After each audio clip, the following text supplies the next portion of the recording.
भक्तमाल जी में एक कथा आती है, श्री धन्ना जाट, एक धन्ना जी करके भगवान के भक्त थे, छोटे से थे। घर में संत आए, संत शालिग्राम भगवान की सेवा करते थे। अब धन्ना जी बैठ करके देखते थे और देखते ही बड़े खुश होते थे। कभी दही से स्नान, दूध से स्नान, पंचामृत से स्नान, जल से स्नान, फिर इत्र आदि लगा के, तिलक लगा के उनकी आरती पूजा, तुलसी अर्पण, ये सब देख करके धन्ना जी को बड़ा आनंद आता था। अब भले ही खेल के रूप में सही, धन्ना जी को बड़ा मन लगता था उसमें। कुछ दिन बाद संत जाने लगे तो धन्ना जी रोने लगे, बोले कि आप तो चले जाओ लेकिन अपने ठाकुर जी मुझको दे जाओ, उनकी सेवा मैं करूंगा।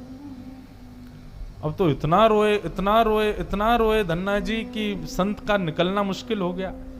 तो संत ने क्या किया, रात्रि में धन्ना जी सोए तो बाहर से काला काला एक पत्थर ले आए और उस पर ही इत्र आदि लगा के, उसको तिलक विलक लगा के उसको सिंहासन पर बैठा दिया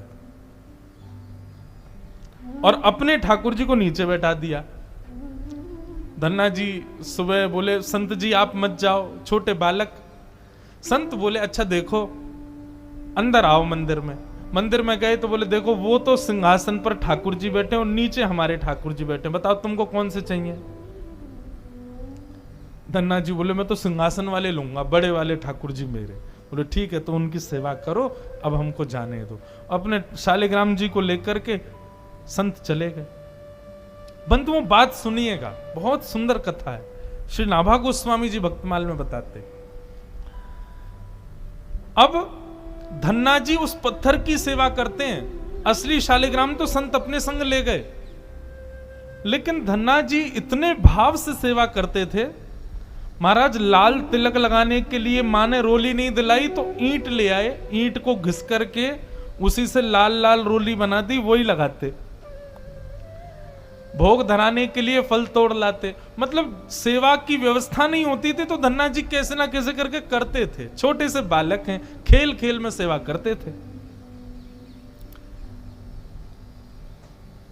बीच में संत किसी और के घर में आए तो धन्ना जी वहां जाके अपनी सब सेवा बताते, मैं ऐसे ऐसे करता हूं। संत बोले, भोग नहीं लगाते अपने ठाकुर जी का। बोले भोग, बोले तुमको भूख लगती है। बोले हाँ, ऐसे ठाकुर जी को भी भोग लगाना चाहिए ना। छोटे बालक को ऐसे ही समझा दिया। अब तो धन्ना जी ने माँ से आज बढ़िया खिचड़ी बनवाई, कड़ी बनवाई, रोटी सब्जी बनवाई और भोग लगा के ले गए ठाकुर जी के पास। संत ने बताया था पर्दा करके भोग लगाना, पर्दा लगा दिया, भोग ठाकुर जी के सामने धर दिया। धन्ना जी बार बार पर्दे में से देखें, खा ही नहीं रहे, ठंडा हो जाएगा भोग। ठाकुर जी खा लो जल्दी से, देखो बढ़िया गरम गरम कड़ी लाया हूं और खिचड़ी बनाई, मैया ने घी डाला उस पर, पालो प्रेम से। बहुत देर हो गई, ठाकुर जी नहीं पाए तो धन्ना जी वहीं लेट गए। बोले आप नहीं पाओगे तो मैं भी नहीं पाऊंगा, मैं भी भूखा ही रहूंगा फिर। अब इतना सहज सरल प्रेम धन्ना जी का, भूखे प्यासे धन्ना जी पड़े हैं नीचे, छोटा सा बालक है, ठाकुर जी से देखा नहीं गया। इतने में ही महाराज लेट गए धन्ना जी, उनको चटकारों की आवाज आने लगी। चटकारे, जैसे कोई आदमी को ज्यादा स्वाद आए तो अपनी उंगलियां चाटता है ना, तो जब चट चट आवाज आती है चाटने पर, ऐसे चटकारों की आवाज आई। धन्ना जी बोले, ये चटकारे कहां से आ रहे हैं। जैसे ही पीछे देखा पर्दा खोल करके तो नन्हे से बाल गोपाल प्रकट हो गए हैं और धन्ना जी के सुंदर प्रसाद को स्वीकार कर रहे, पा रहे हैं। असली शालिग्राम नहीं थे धन्ना जी के, पत्थर की सेवा करते थे, लेकिन भाव और विश्वास इतना ठाकुर जी के प्रति, ठाकुर जी प्रकट हो गए। अब धन्ना जी थोड़े बड़े हो गए तो घर की गैयाएं चराने जाते थे और अपने ठाकुर जी को जेब में धर के ले जाते थे। और गैया जब चरती थी तो पेड़ के नीचे बैठ के ठाकुर जी को निकाल लेते और कहते, ठाकुर जी अब कोई ना आए, प्रकट है जाओ। सो ठाकुर जी प्रकट हो जाते, धन्ना जी के साथ खूब लीला करते।